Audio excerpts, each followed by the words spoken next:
Job ads data released by ANZ early this week confirms the post-COVID employment recovery continues apace. Employment advertisements are now at levels not seen since October 2018. But has the jobs market been fundamentally changed by COVID? Well, to give us their thoughts, we're joined by Justin Smirk from Westpac and Dexter Cousins from Tier 1. Welcome to both of you. Thank you very much, Andrew. Thank you. So Justin, has it changed fundamentally? It has, in many ways. If you look at what's happened with the employment, the recovery in employment we've seen has been predominantly part-time males. So it's a very different structure of the beast that we've seen before. We've seen the recovery in the various industries. While some sectors like accommodation and hospitality have been hit the hardest, the recovery's been coming through, and also professionals were hit quite hard as well. The recovery's coming through the professional service type situation. Construction's on the ballpark for a very strong recovery as well. While those other sectors, particularly the sort of sectors involved with social interaction, are actually lagging behind. So we are seeing quite a big change in our market. Also seeing a stronger rise in female participation compared to males as well. So we've seen males decline a little bit. Looks like some men are retiring and more women are entering the workforce. So do you have a breakdown of the demographic there as far as age is concerned? Not on me, no. What do you suspect that's going on? So suspecting there's actually quite a few dynamics happening. One is the men are retiring, which is more happening. What's really interesting is what's happening with women. So with women, you have more women who are studying and going to university, so there's more women entering the workforce. You have more professional women, which mean more women are coming back after having children, so you get that double kick then. And then what you're also seeing is women are now extending their working lives out to be more like men. So currently women generally retire younger than men, but that's being pushed out. So these three factors, more women entering the workforce, more women coming back, and more women staying longer in the workforce, that is just pushing participation higher and higher and higher. So that's a very big different shift. So we actually look at participation in this country rising to new record highs through this year, but on the back of higher female participation. So how is that likely then to change the workplace fundamentally? Obviously, we're in a new world, people can work from home, people are looking for flexibility. Yeah. Is that going to change the real infrastructure of how people work? Well, I guess it is, and that increased flexibility is a big bonus for women, but also I would argue it's a bonus for the family overall because it's allowing men to be more engaged with being primary caregivers and giving women more flexibility to go back into work on a more permanent basis. So this flexibility, which is a benefit to men, is also coming through as a big benefit to women. Other thing that I think is a pretty strong observation is that the growth sectors are also sectors that tend to be much more rich in female employment. So the service sectors, professional services, where women are growing up through the ranks and becoming more towards the C-suites as well. Whereas sectors like manufacturing, mining, while they've got some growth, they're not growing anywhere near as fast. All right, Dexter, you've done your own research, obviously. I'm interested also as far as that trend we've seen during COVID of working remotely. Has that changed permanently? Are firms now changing the way they do work in that regard, and perhaps also changing the nature of their workforce to adapt to that? Absolutely. But I think we're still a long way from getting to the end state. If we look at, I think the biggest challenge that we have in going to a full remote workforce, it's not technology, but it's probably the skills and experience of leaders. Because the biggest challenge we're seeing right now is that leaders are really struggling to get high-performing teams working constantly remotely.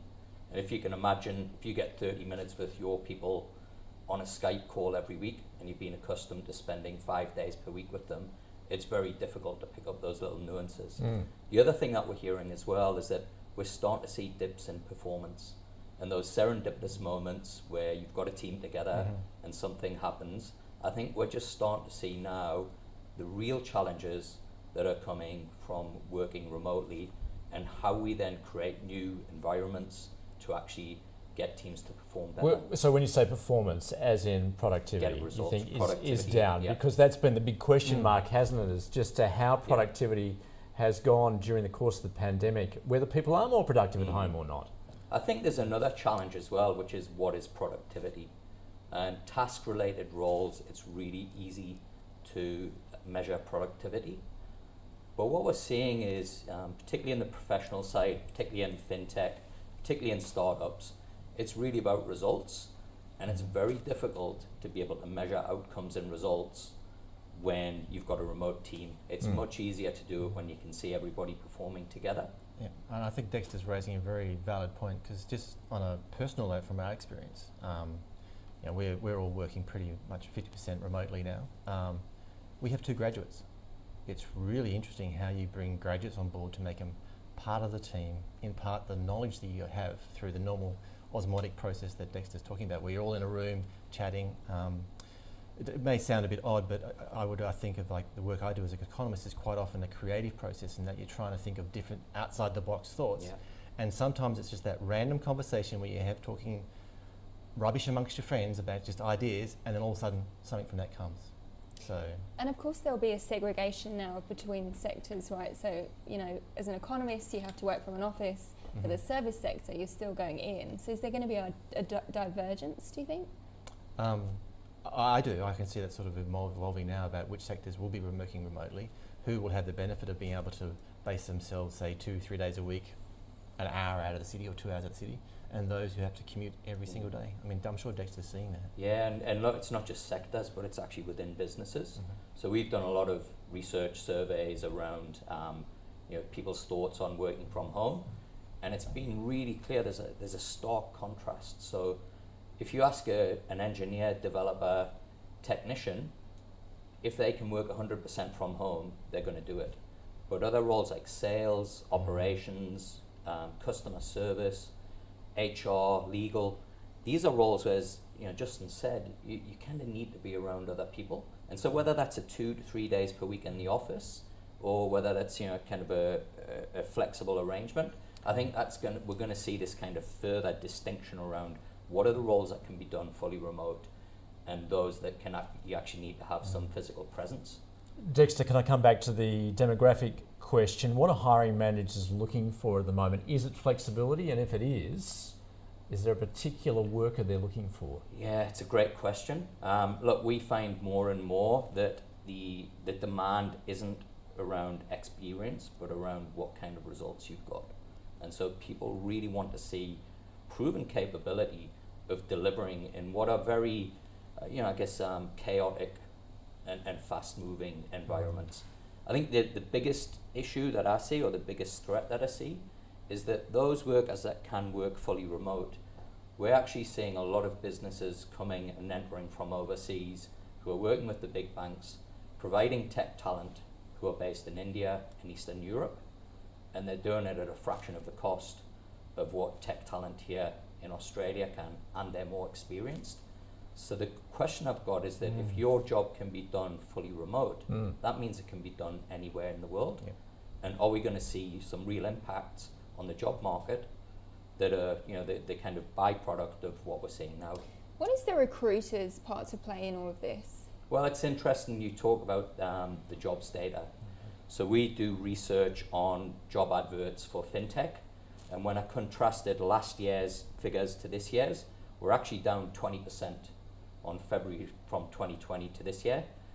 When we actually brought all that data together, this is the biggest concern. We had 1,200 jobs last February in Sydney in fintech. When we analysed that data, it turned out that there were actually 389 real jobs, and the rest were advertised by recruitment agencies advertising the same job. And you maybe had 3 or 4 recruitment agencies advertising that. So I think we can often get a mixed or a false view of how well the economy is doing using job data. It's great for Seek, but I'm not so sure whether it's great for the economy. Yeah. That point Dexter's raised about job ads and how they work is exactly the problem we have with using job ads, and which is why we're always very careful. So what would be a more accurate metric to go on? If you really want the most accurate one, it's actually the ABS job vacancies, where they actually ring up the firms and ask them how many vacant jobs they've got. Not how many they're advertising, not how many, just how many job vacancies they've got. And but unfortunately, we've only got data from November for that. Yeah. It lags. The business surveys aren't too bad in telling you what their employment intentions are on those factors. They can sort of give you a feel. I'm just very careful, as Dexter's raising, particularly the online services, and how you interpret them and how many double ups you get. And ads because it's so easy to advertise a job. Yeah. You put an ad in, even though they may not be, just to see to try and feel the market. That happens a lot as well. Yeah, Justin, I'm interested to pick up Dexter's point there, just as far as a threat, if you like, coming from overseas. Oh, Yeah. I loved hearing that from Dexter because it's actually true. Yeah. If you can work remotely overseas from anywhere else, then it can be remote. But then we come back to the big question: why are people bringing all these outsourced services from offshore back online again, back to home again? Because we have problems negotiating between teams, people coordinating, getting you've got an accounting service in India trying to relate to Australian conditions with working, how people work, what they do, the laws, the standards. It's really a cultural thing. So it's not just call centres we're talking about here. No, it's external services that were offshore. I mean, like you looked from before COVID, a lot of people were bringing home the outsourced accounting systems and back office systems they were bringing back online again. And then that raises the question, okay, you've got a remote team working out of the city, those issues will rise again. How do you keep them working as part of a team? How do you keep them being, how do you keep them people motivated to be loyal to the company? If you're an independent operator that's working anywhere, you can work for anyone at any point in time. So all these issues are really big, important issues about how we get it through. So I would argue, just like as Dexter's highlighting, we are moving to a more mobile workforce. We've shown that we can do it. Before COVID, everyone said, no, not possible. Can't have a dealing room that's mobile. You can't have risk that's mobile. Proved that you can do it overnight. Now we're dealing with all these issues about how much can be mobile, how much needs to be in-house, and how do we bring our new managers along to manage these very different teams. And we haven't even mentioned AI yet. I haven't mentioned that. And that's a real big threat to people like me. Is that accelerating now? Yeah, I think one of the reasons a lot of stuff's been brought on shore is that that's working in tandem with AI implementations that are actually improving that process and removing humans out of it that are performing just tasks that can be easily done. We've already seen that, just as far as how many businesses are moving things onto the cloud, for instance. That's going to be taking jobs too, isn't it? Yeah, absolutely. I mean, we're at the precipice of what is going to be a quantum shift in not only how we work, but the economy, everything. And I think, we have to be prepared for that. I don't want to kind of scare people, but the reality is it's happening. And just because you don't see it doesn't mean it's not actually happening. And it doesn't mean we shouldn't be debating it. Yeah. About what it means for companies, individuals, Well, businesses, regions, locations. I'm afraid it is a bit scary, really.